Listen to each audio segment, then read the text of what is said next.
Akaswani Imphal Ningthoukhongjam Suni na pau pazari ahanbada maruiba pau. Ahanba Manipur Rifles ki parade ground da Humputra Taruk Suba Ganatantra Divas Palan Thauram ngasi beating the retreats pangthoktuna losilagani. Security force na Kangpopi jilagi tongan-tongan maphamsingdagi khusukulai kaya phagatle. Pradhan Mantri Narendra Modi na ngasi Nai Delhi gi Karyapa Parade Ground da pangthokadaba Annual National Cadet Corps PM Rally Thauramda wangangani amasung Uttarakhand da ahanbo Uniform Civil Code ngasidagi chanaba hauragani.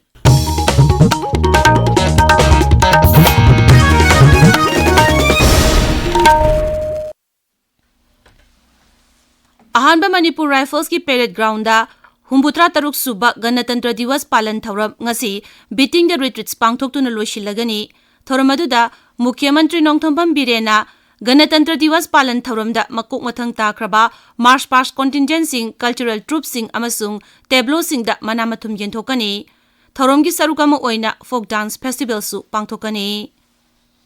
Security Force na Rajya sigi sing amasung tampaki tongan-tongan ba jila sing da thiba humbagi thabak leptana chathari. Manipur Police Control Room dagi thadorokpa chirol amagi matung ina Kangpopi jilagi Nepali Basti amadi Bhaitum Khulenda thiba humbagi thabak chathabada khusukulai kaya phagatpa ngamkhre. Phagalba khulai sing adugi manungda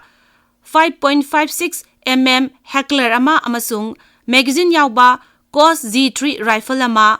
0.303 sniper ama magazine yauba 0.22 gi pistol ama single barrel rifle ama improvised mortar ani Nongmeimaru khara Chinese hand grenade ani amadi atai polam khara yauri.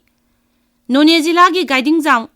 1 khulgi Thanagong ground da Assam Rifles ki None battalion na Humputra Taruk Suba Ganatantra Divas Thauram pangthokre. Thauram asiga mari lainana Sanskriti gi oiba thauram March Past amadi sana khonabana chingba pangthokki. Lemna layingbagi kem amasu pangthokki. Masida punna mioi chanipan layingki amadi lemna hidak langtaksu yenthokki. Kakching jilagi Santhel Khong Mapada Leiba Umarwali Masajid Compound da nomagi oiba Minorities Welfare Scheme gi matangda miyambu bhab tahanbagi thauram ama pangthokre. Manipur Sarkar gi State Minorities Commission gi mideng makhada chathaba thauram asida tongan ba sarkar gi official amadi mari leinaba mioi kayana wa ngangke. India Meteorological Department na hairi lagliba numit nini humni asida Manipur, Nagaland, Mizoram, Assam, Meghalaya, Bihar, Odisha amadi Uttar Pradesh da angan ba ayuk amadi numidang da lechil kungna thagani. Tabiriba pawasi Akaswani Imphal dagini.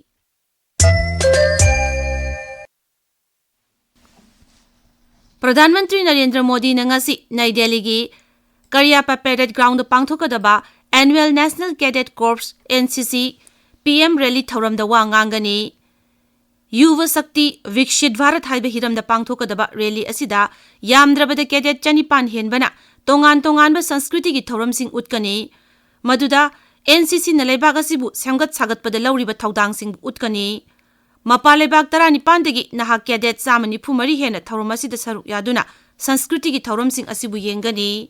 Amaromda thauram asida leibak asigi tongan ba mafam sing dagi special guest oina Mera Yuva Bharat Shiksha Mantraloy amasung Tribal Affairs ki volunteer chatuk yangkai henbana saruk yagani. Uttarakhand da leibak asigi ahanbu oina Uniform Civil Code UCC ngasidagi chanaba hauragani. Rajya sina leibak asigi UCC chanaba ahanba rajya oire. Rajya sigi Mukhyamantri Pushkar Singh Dhami na hairi aina si chanabagi ayaba piba amasung official training yauna sem saba loire. Masina Mipum kudingmakpu ayangi midengda amata oina yengduna manaba hak piba ngamlagani. Siri Dhami na hai UCC gi makhada dharma jati amasung nupi nupa khaidana amata oina midengda chap manaba ayangi wayel chatharagani.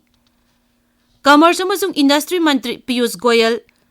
numit nini gi khongchata ngasi Oman gi Muscat ta chalagani. Sri Goyal na 13 suba Joint Commission mifamda saruk yagani. Khongchada sida mantri na Leibagadugi Commerce, Industry amasung Investment Promotion gi Mantri Qais bin Mohammed bin Musa Al Yusuf ka unaduna Leibakani gi oiba wapam kaya gi matangda warishanagani. Luchingbani na lalol itik investment amasung malengbi sel thungi phibam gi matangda wafam kaya khanagani haire.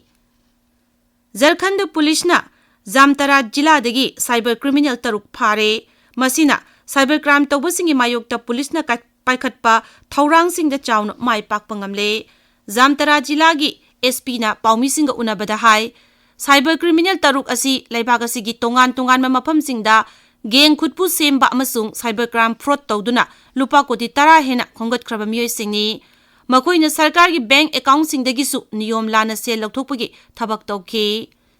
case asigi matangda hauji makha tana thijinbagi thabak chathare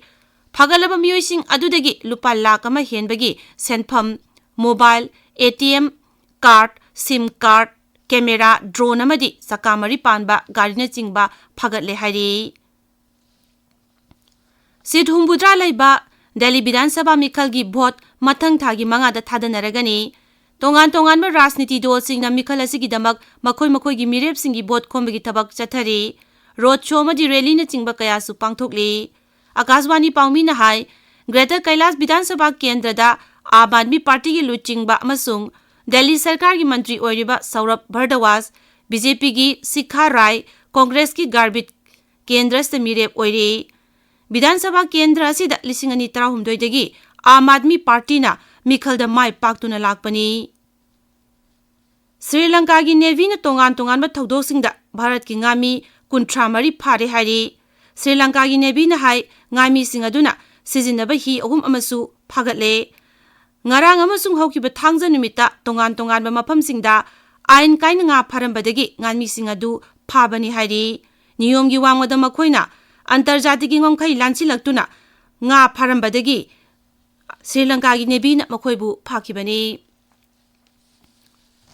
Uttarakhand chathariba kuntrani pan suba National Games ki ngasi ni chanba numita Manipur gi sanaroi singna Bedamani da ngasi nungtil pungani da mixed triathlon masana da lamba thengnagani ngarang ahanba numita sanakiba nupagi triathlon masana da Manipur gi sarungbam athoba maitaina sanagi takaman phangduna rajya sigi oina ahanba sanagi takaman phangba sanaroi oire Manipur gi sanaroi singna rajya sigi oina games asida ihan hanbo oina takamal phangbada Manipur gi sibdi mission oiriba amasung Manipur Olympic Association gi Vice President Moirangthem Rajchandra hauzik ngahaki mamangda Akashwani Imphal da asumna fongdokli Manipur gi team gi ahanba gold medal triathlon da koi phange ngarang ji khwai dei nungaiba numida ma haiba tare gold amaga silver amaga boigi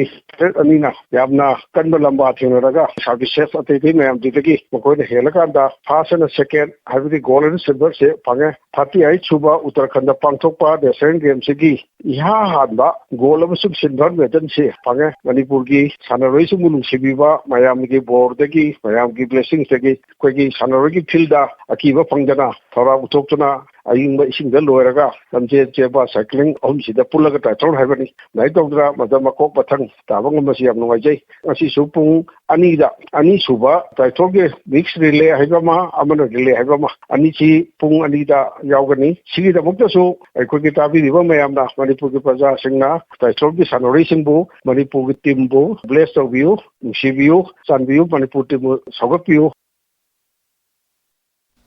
Lagli balepa ko panumita hunobi matungina games asi hawdokani games asi mathang thagi 13 phabo chathagani games asi da sanaroi lishing 10 henbana tongan ma masana kunthra manga romda athoi ahen tanari Gawada pangthokiba kunthra tare suba National Games ta Manipurna sanagi takman kunthra lupagi takman kunithoi amasung senjengi takman kunthra punna takman marfuni thoi fangaki Aroibada maroiba pau amuk Ahanba Manipur Rifles ki parade ground da humbutra taruk suba Ganatantra Diwas palan thauram ngasi beating the retreats pangthoktuna loisilagani Security Force na Kangpokpi jila gi tongan ma mafam singdagi kusukulai kaya phaгаtle Pradhan Mantri Narendra Modi na ngasi Nai Delhi gi Karyapa parade ground pangthokadaba Annual National Cadet Corps PM rally thauramda wa ngangani amasung Uttarakhand da ahanbo ina Uniform Civil Code ngasidagi chanaba hauragani Paulo Jare